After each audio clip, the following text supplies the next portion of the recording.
Welcome to session 7, where we're going to dig deeper into thinking about how did the unrest in Boston play a role in igniting the American Revolution. Up until this point, we've heard of a few events that occurred in Boston that have really shed some light on the frustration that's brewing between those colonists that want to break away from England and England themselves.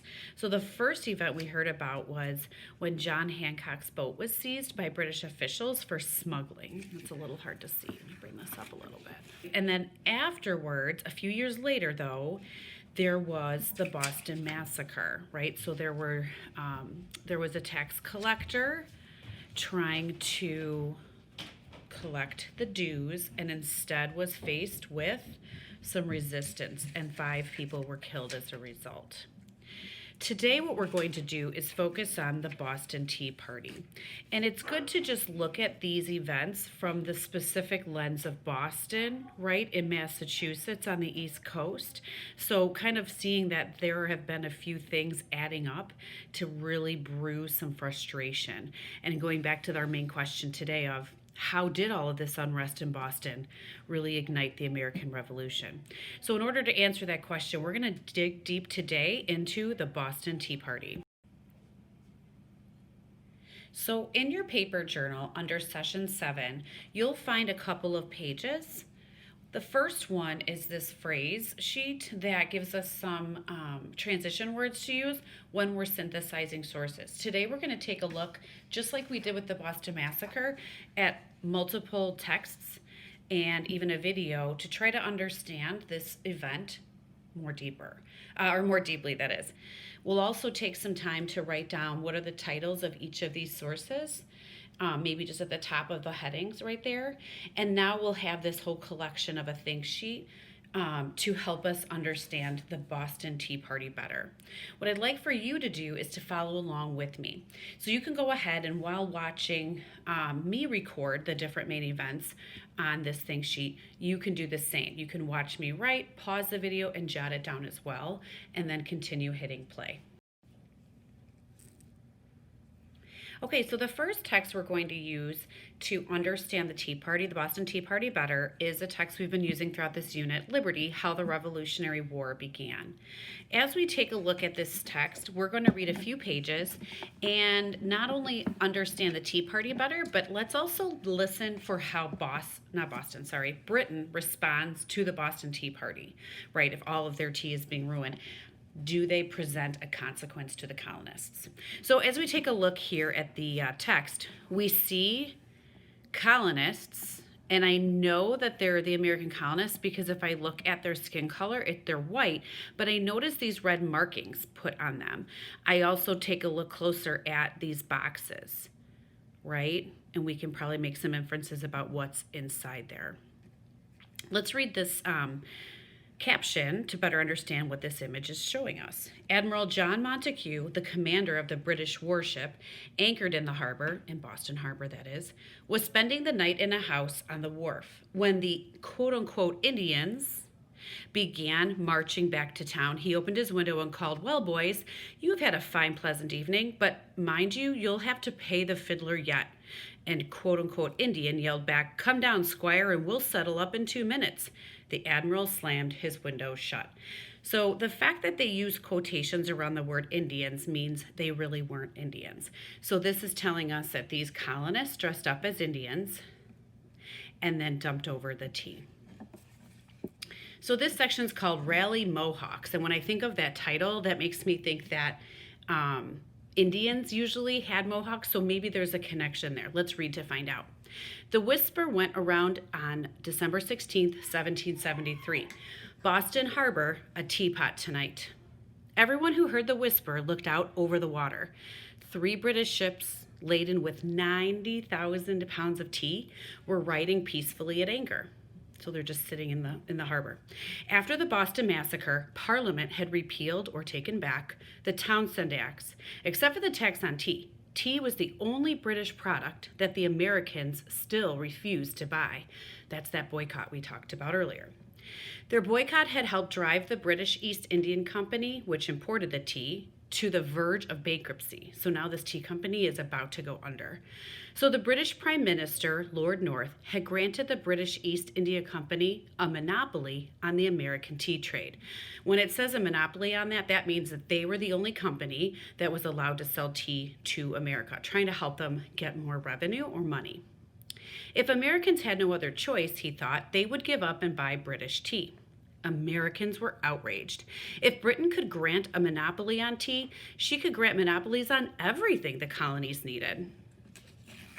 After a fiery protest meeting, a group of colonists dressed up as Indians. They disguised their faces with coal dust and paint, stuck feathers in their hats, and marched 2 by 2 down the waterfront. At the wharf, they divided into 3 groups and boarded the tea ships. The sailors handed over the keys to the holds without a fight, and the Indians, again, not real Indians, got to work. They hoisted the heavy chests of tea on deck, split each one open, and dumped those loose tea overboard.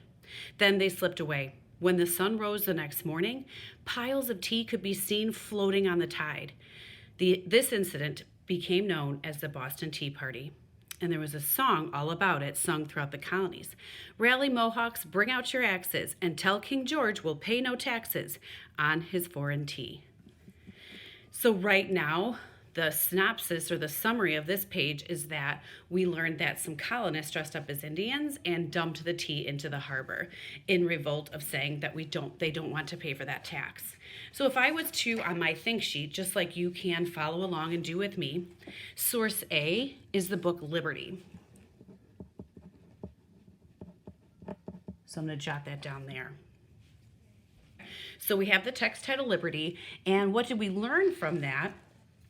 Was the main date, so it was December 16th, 1773. We also learned that, basically, if we kind of just summarized it here, that the American colonists dressed up as Indians.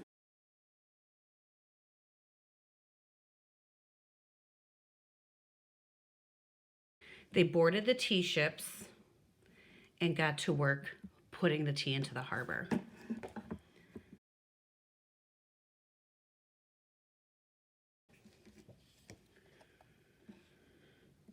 So basically then we know it became known as the Boston Tea Party. I want to keep reading on because that's the event that occurred, but it's good to also say and ask ourselves now, how did Britain respond to this?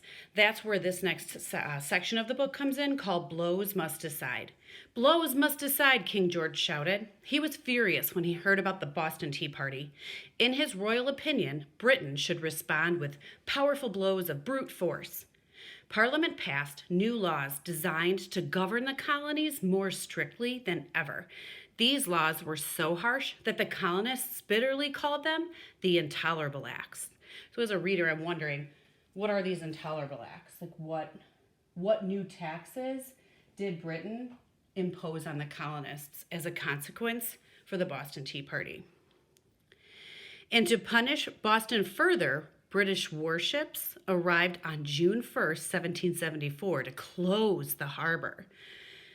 Church bells tolled from morning to night. Public buildings were draped in black and people mourned. Many Bostonians were sailors, fishermen, merchants, and traders. They made their living from the sea. Boats brought food and supplies into the city. Would Boston survive? No. Towns, cities, and colonies all over America rallied to her aid. Soon, horse-drawn carts and barrels full of corn, wheat, rice, and fish came streaming into the city. So did cattle, sheep, and goats. Many colonists were ready to fight too. A cartload of food from Connecticut came with a letter, "We are ready," it said, "to sprinkle the American altars with our heart's blood." And George Washington wrote, "I will raise 1,000 men, subsist them at my own expense, and march them at the head for the relief of Boston." So it sounds like a lot of the colonies are coming to Boston's rescue after they're getting punished by Britain. 4,000 redcoats, under the command of Lieutenant George Thomas Gage, General Thomas Gage that is, arrived to occupy the city. At first, General Gage thought his job would be easy, but soon he was writing home, "If you think 10,000 men enough, send 20. If 1,000,000 thought enough, give two. But Gage's first problem was housing his men. Barracks had to be built, but colonial workmen refused to build them. And nobody would sell straw or timber to the hated redcoats. So barracks means where would they live? In fact, the redcoats themselves didn't seem to like their job. Many of them snuck away and disappeared into the countryside. The Americans welcomed them. British deserters often ended up teaching colonial soldiers how to drill and use arms. Now the colonists were training daily. War might break out at any moment, and they wanted to be ready. King George had said it, blows would decide. So basically, in a nutshell, after the Boston Tea Party, Britain passed what was known as the Intolerable Acts. So let's jot that down on our sheet. I want to make sure we know it's as a result.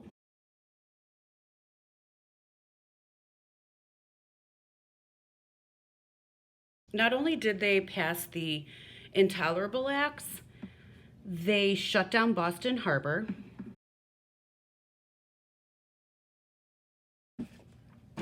Okay, so in general, from the text Liberty, we learned that the event of the Boston Tea Party occurred on December 16th, 1773. What happened? That the American colonists dressed up as Indians, they boarded the tea ships in the harbor and dumped the tea into the harbor, basically the water ruining it. But as a result, Britain passed the Intolerable Acts and shut the Boston Harbor down.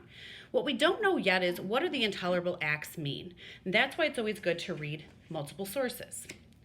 We are going to read next text, and we're going to put that in our column B.